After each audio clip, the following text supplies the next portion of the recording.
Welcome back to the channel, my friends. Warhammer Man Studios. I'm Warhammer Man, and today we're taking a look at the Space Wolves. Are they actually good? This video is sponsored by the Game Bunker. More on that later. Space Wolves. Meet the new leaders of the pack. The annals of the Adeptus Astartes are replete with legendary warriors and mighty champions. But when it comes to full-on, unnecessarily awesome levels of glorious heroism, nobody does it better than the Space Wolves, at least according to the Fenrisian superfan Sai, who you may know from Warhammer TV. Well, luckily for you, the upcoming range includes no fewer than 5 new and updated characters, as well as a bespoke detachment in which to get the biggest bang for your heroic buck. But before we delve into the aptly named Saga of the Bold detachment, let's take a look at the new characters and which of the chapter's units are worthy enough to accompany them into battle. Alright, so we got the Space Wolves Codex coming out, we got a brand new range refresh, a bunch of new character models that are looking absolutely stunning, but let's see how they actually hold up on the tabletop.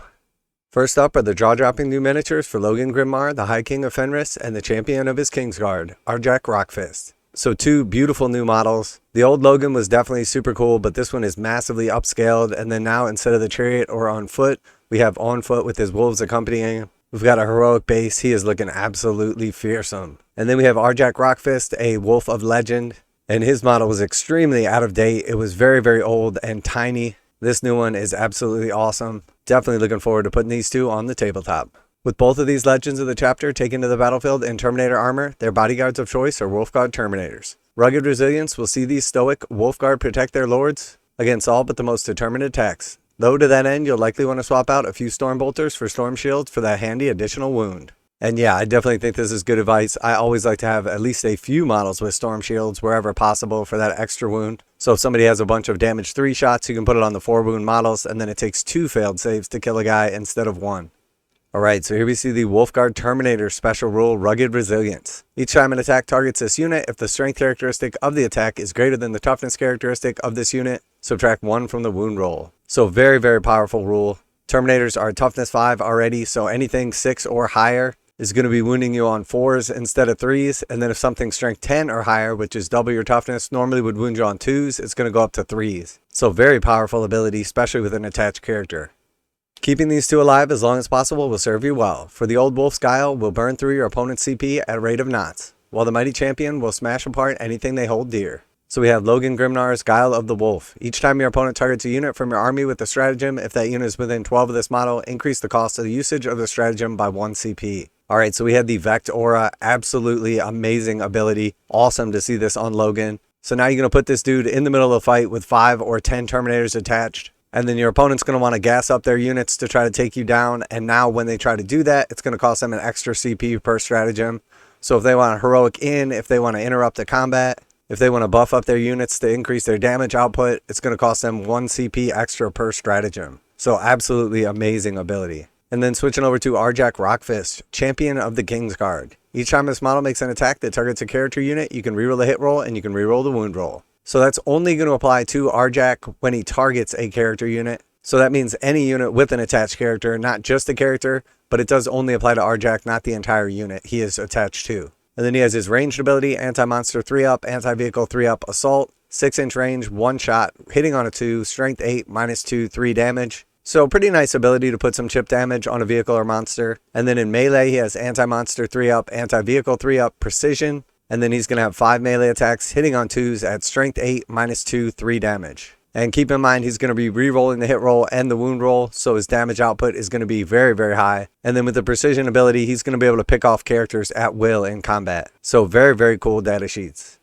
Meanwhile, the stunning new version of the High Ruin Priest, Stormcller, sees him return to his power-armored roots. As such, he has a wider choice of units to lead, but you should look no further than a pack of Grey Hunters to accompany him, as they'll benefit most from his Windwalker psychic ability. With an effective movement of 13, the assault weapon ability on their rapid-firing bolt carbines, and whooping OC of 3 apiece, Njal and his Grey Hunters can rapidly relocate and dominate objectives at will. Alright, so we see Njal Stormcller, absolutely amazing new model. Again, the old one was super old, super outdated. This one is stunning. So we have the Windwalker psychic ability. While this model is leading a unit, ranged weapons equipped by models in the unit have the assault ability, and each time this unit advances, do not make an advance roll. Instead, until the end of the phase, add 6 to the move characteristic of models in this unit. So auto advance 6, going to make them quick, and then I'm not sure exactly how they get up to OC 3. Presumably something is given an extra OC on top of the fact that they're battle line and RD2 OC, and then they have a move of 7. So moving 13, jumping onto an objective with a bunch of 3 OC bodies, going to be very strong.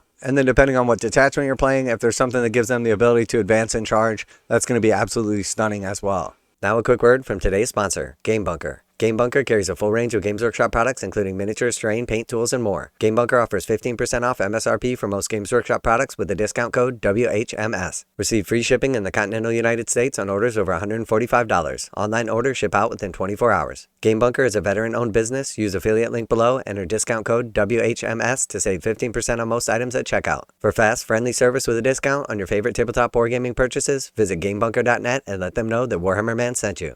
It's handy that the Wolf Priest kit comes with a number of different assembly options, as you'll want one to lead each of your blood call packs into the fray. Their healing bombs will keep your reckless young warriors topped up, while the bellowed oratory will inspire your blood calls to even greater heights of ferocity. So here we have the new Wolf Priest, again stunning model.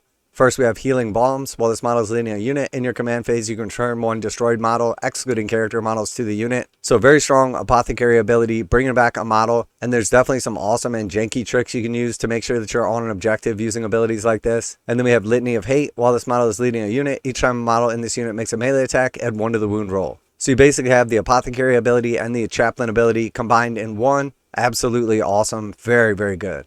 Finally, a Wolfguard battle leader is a perfect choice to accompany your Wolfguard head takers. Whether you choose to arm both your heroic leaders and his bodyguard with storm shields for an additional staying power and take the fight to the foe on foot, or ride to war inside an Impulsor with dual-wielding head takers for a brace of additional attacks, they're a match made in the halls of Rust. So here we see the Wolfguard battle leader, Tempered Ferocity. While this model is leading a unit, weapons equipped by models in your unit have sustained hits 1 ability, and each time a model in this unit makes an attack that targets an enemy unit within 6, reroll a hit roll of 1. So you're going to be able to reroll hit rolls of 1 in combat, and then shooting at anything within 6, and then you're also going to have just a flat sustained hits 1. So really, really nice, as that's going to substantially increase your damage output, especially with things like Oath of Moment that's going to give you rerolls on your hit roll. So very good.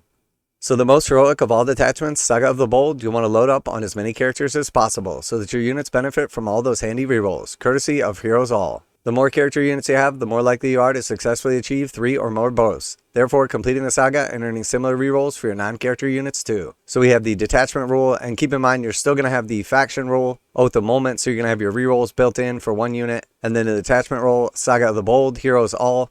Each time an Adeptus Astartes unit from your army is selected to shoot or fight, apply one of the following when resolving those attacks. If your saga is completed, you can reroll a hit roll of 1. If your saga is completed, you can reroll 1 hit roll, 1 wound roll, or 1 damage roll. Otherwise, if that unit is a Space Wolves character unit, you can reroll 1 hit roll, 1 wound roll, or 1 damage roll. So definitely strong, especially when you have like a couple attacks that are really powerful. You're going to make sure that those ones go through. And then the detachment rule, Saga of the Bold, Saga of the Bold. Each time a Space Wolf character unit from your army does one of the following, that unit achieves the boast. Once 3 or more different boasts have been achieved by units from your army, your saga is complete. Alright, so that's actually not that difficult. Obviously, your character units are what's going to complete your saga. The character units are already going to benefit from the detachment rule, but then once you unlock the saga, everything is going to benefit from it. So we have 4 bullet points. First, we have your hide is a trophy. This unit destroys your Oath of Moment target. So that's pretty easy. Space Marines are very good at destroying their Oath of Moment target. Then we have Slay Them All. This unit destroys your Oath of Moment target, and that is the second Oath of Moment target destroyed by that unit this battle. So basically I have 1 unit that destroys 2 Oath targets. And then we have Overrun their position. At the end of either player's turn, that unit is wholly within your opponent's deployment zone. So getting a character unit wholly within your opponent's deployment zone, probably not going to be that hard to do. And then we have Hold the Line. From the second battle round onwards, at the end of the command phase, that unit is within range of an objective marker you control that is not within your deployment zone. So that one's going to be really easy. So it should be very easy to unlock this saga. And if that weren't enough motivation to try and achieve your boast, like any true Fenrisian needs a reason to prove their worth, the Skjald enhancement even offers a bonus CP for each one you achieve. So we have Enhancement Saga of the Bold, Skjald, Adeptus Astartes model only. Each time a Space Wolves character unit from your army achieves a boast, if the bearer is on the battlefield, you gain a command point. So basically a guarantee to get those 4 command points if you unlock all the sagas. Always nice to get some extra CP, but keep in mind that you can only gain 1 CP per battle round, so you're going to want to spread out unlocking the sagas, which is kind of counterintuitive to what you're actually going to do, which is unlock them as soon as possible. The Space Wolves Army set will be available for pre-order this Saturday. This is the first place you can find the new Codex Supplement and many of the new miniatures, while more will be on their way in due course, after they complete the special part of their armoring ritual, in which they have to tie on all their little runes and trinkets.